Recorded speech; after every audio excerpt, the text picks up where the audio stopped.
Bonjour, je suis Guy Van Schandevel, pharmacien et clinicien à l'hôpital des enfants et aujourd'hui je vais vous parler de la mucoviscidose, notamment l'utilisation des antibiotiques et des mucolytiques dans la mucoviscidose. La mucoviscidose se caractérise par une sécrétion d'un mucus visqueux épais. Ce mucus collant rend l'expectoration difficile. De plus, cette production de mucus visqueux souvent conduit à des infections respiratoires, par exemple d'origine bactérienne. Une thérapie importante vise à dégager les voies respiratoires de ce mucus épais.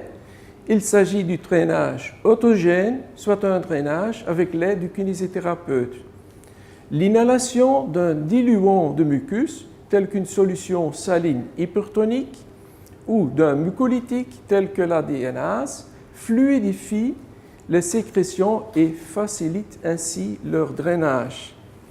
Cette aérosolthérapie peut, en cas d'infection, si besoin, être combinée avec un traitement antibiotique.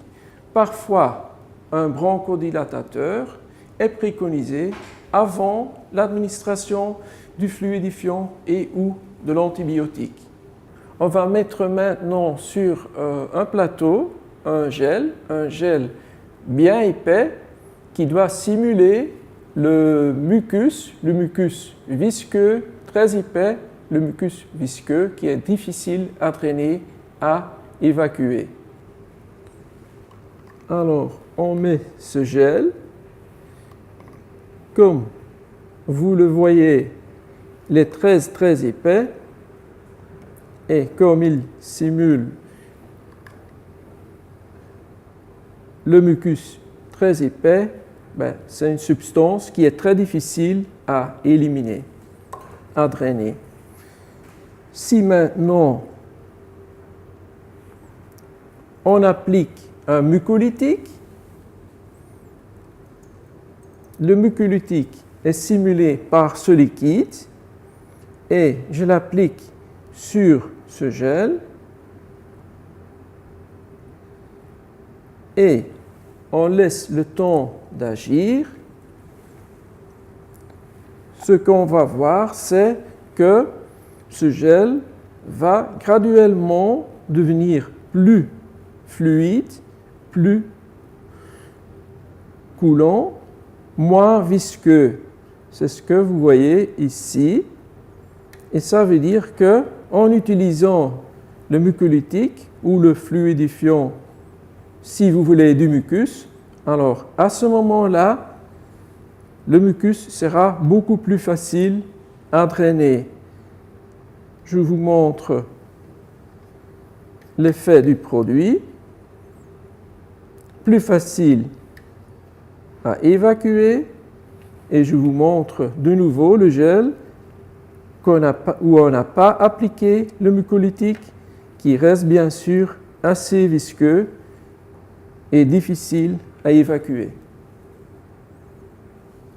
Maintenant, on fait un deuxième test et là, je vais mettre un gel qui est coloré simulant comme ça le mucus visqueux infecté, infection bactérienne. Comme la première fois, sur le premier plateau, la masse est très visqueuse, mais elle est aussi colorée comme ça, simulant le mucus bien infecté. Maintenant, on va mettre d'abord un mucolytique, le simulant de mucolytique, ce que ça fait, on va voir, et ensuite on va ajouter aussi un simulant couleur rouge simulant l'antibiotique. Alors, d'abord, je mets ici le mucolytique et je le mets aussi ici.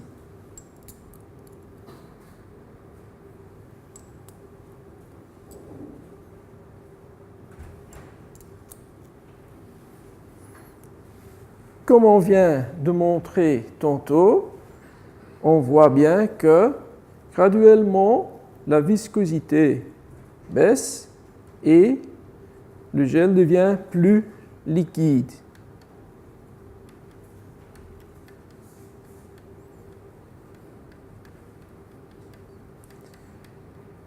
Comme il y a une infection, on va maintenant mettre aussi l'antibiotique ici. L'antibiotique est simulé par un colorant rouge.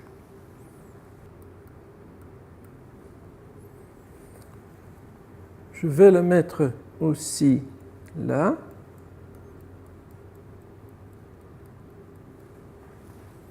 Qu'est-ce qu'on constate?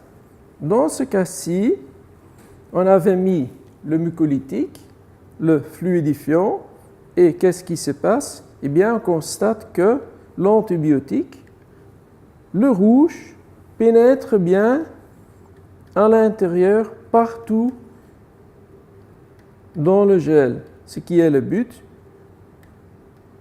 Alors, qu'est-ce qui se passe si, par exemple, vous avez oublié le diluant de mucus, votre mucolytique, et vous avez seulement appliqué l'antibiotique?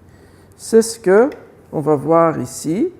On constate bien que le rouge, le simulant de l'antibiotique, n'entre pas bien dans le gel, reste plutôt à la surface et le produit ou la masse sera plus difficile à drainer et de plus l'antibiotique sera moins efficace comme il pénètre moins bon dans le mucus. Si vous avez oublié l'antibiotique, mais vous appliquez seulement le mucolytique, le diluant, on est dans ce cas-ci. Ça veut dire le produit sera facile à drainer, mais comme vous avez oublié l'antibiotique, bien sûr, l'antibiotique ne va pas s'attaquer aux bactéries. Alors, si vous oubliez et le produit diluant simulant le mucolytique, et de plus, on oublie l'antibiotique, ici le colorant rouge, on est dans la première situation, ce qu'on a ici, le gel coloré infecté, le mucus infecté, qui reste bien sûr très visqueux, difficile à drainer, et de plus, on n'a pas appliqué un antibiotique, ce qui veut dire bien sûr que les germes, les bactéries ne vont pas être attaquées. Pour conclure, il est important de ne pas oublier les médicaments, de les utiliser correctement et de les administrer dans le bon ordre. En pratique, ça veut dire d'abord le fluidifiant, puis laisser le temps d'agir, ensuite drainage et terminer avec l'antibiotique. Merci de votre attention et peut-être à plus tard.